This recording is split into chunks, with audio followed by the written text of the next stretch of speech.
തദ്ദേശ തെരഞ്ഞെടുപ്പ് തോൽവി ജനങ്ങൾ LDFന് നൽകിയ മുന്നറിയിപ്പെന്ന് CPI. സർക്കാർ നേട്ടങ്ങൾ ജനങ്ങളിലേക്ക് എത്തിയില്ല. വിവിധ ജനവിഭാഗങ്ങൾ പല കാരണങ്ങളാൽ LDFനോട് അകൽച്ച കാണിച്ചു. തെറ്റുകൾ തിരുത്തി മുന്നോട്ട് പോയാൽ മൂന്നാം ഭരണം ഉറപ്പാണ്. ജനുവരി 15 മുതൽ 30 വരെ ഭവന സന്ദർശനം നടത്തുമെന്നും ബിനോയ് വിശ്വം. LDFന്റെ വിജയത്തിന് വേണ്ടിയാകുമെന്ന് ഞങ്ങൾ പ്രതീക്ഷിച്ചു. ആ പ്രതീക്ഷയല്ല പക്ഷേ നടന്നത്. ആ പ്രതീക്ഷ അങ്ങനെ പുലർത്തിയാൽ ഫലവത്തായില്ല. പരാജയപ്പെട്ടാൽ അതോടുകൂടി എല്ലാം തീർന്നുവെന്ന് ഞങ്ങൾ ചിന്തിക്കുന്നുമില്ല. ചരിത്രം അവസാനിക്കുന്നില്ല. കാലത്തിൻ്റെ തീരുമാനത്തിൻ്റെ ഫലമായിട്ട് കാണുകയാണ് ഞങ്ങൾ. ജനങ്ങൾ തന്ന ഒരു മുന്നറിയിപ്പായി ഞങ്ങൾ അതിനെ കാണുന്നു. ആ മുന്നറിയിപ്പിനെ അതിൻ്റെ എല്ലാം ആദരവോടുകൂടി കാണാൻ കമ്മ്യൂണിസ്റ്റ് പാർട്ടിക്ക് പടിയില്ല. കാരണം CPIക്ക് അറിയാം, എല്ലാത്തിനേക്കാളും വലിയവർ ജനങ്ങളാണ്.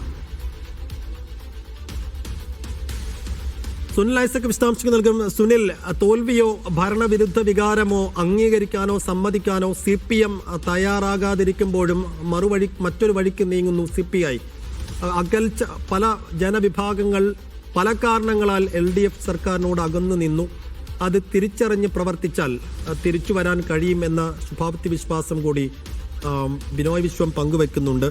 അപ്പോൾ ബിനോയ് വിശ്വത്തിൻ്റെ ഈ തുറന്നു പറച്ചിലിനെ എങ്ങനെ കാണാം? CPMന്റെ ഇതിനുള്ള സമീപനം എന്തായിരിക്കും? സൈഫു, തദ്ദേശ തെരഞ്ഞെടുപ്പിൽ എന്തുകൊണ്ട് തോറ്റു എന്ന ചോദ്യത്തിന് ഉത്തരം തേടുകയായിരുന്നു കഴിഞ്ഞ 3-4 ദിവസങ്ങളിലായി CPMഉം CPIയും. എന്തായാലും പക്ഷേ നേരത്തെ സൈഫു പറഞ്ഞതുപോലെ തന്നെ തോറ്റു എന്ന സത്യം അംഗീകരിക്കാൻ ഇപ്പോഴും CPM തയ്യാറായിട്ടില്ല എന്ന് വേണം കരുതാൻ.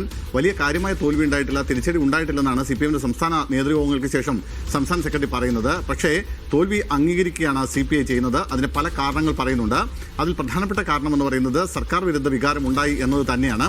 അത് കഴിഞ്ഞ ദിവസങ്ങളിൽ നടന്ന എക്സിക്യൂട്ടീവ് സെക്രട്ടേറിയറ്റ് യോഗങ്ങളിലൊക്കെ വലിയ തോതിലുള്ള വിമർശനം, രൂക്ഷമായ വിമർശനം ഉയർന്നിരുന്നു. ആ വിമർശനങ്ങൾ ഏറെക്കുറെ യാഥാർത്ഥ്യമാണെന്ന്, അല്ലെങ്കിൽ അത് അംഗീകരിക്കുകയാണ്, തുറന്ന് സമ്മതിക്കുകയാണ് ഇന്ന് നടത്തിയ വാർത്താ സമ്മേളനത്തിൽ ബിനോയ് വിശ്വം ചെയ്തിരിക്കുന്നത്. അദ്ദേഹം പറഞ്ഞത് സർക്കാർ ജനങ്ങളിൽ നിന്ന് അകന്നിട്ടുണ്ട്.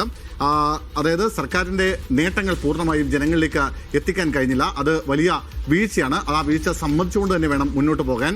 മാത്രമല്ല LDFനോട് പല വിഭാഗത്തിൽപ്പെട്ട ആളുകൾ വലിയ തോതിലുള്ള അകൽച്ച കാണിച്ചു. പ്രത്യേകിച്ച് ന്യൂനപക്ഷങ്ങളിൽ നിന്നും അകന്നുപോയി, ഭൂരിപക്ഷവും അകന്നുപോയി. ഭൂരിപക്ഷം അകലാൻ ശബരിമല സ്വർണ്ണക്കൊള്ള കാരണമായിട്ടുണ്ടെന്നായിരുന്നു സംസ്ഥാന നേതൃയോഗങ്ങളിൽ CPIയുടെ വിലയിരുത്തൽ.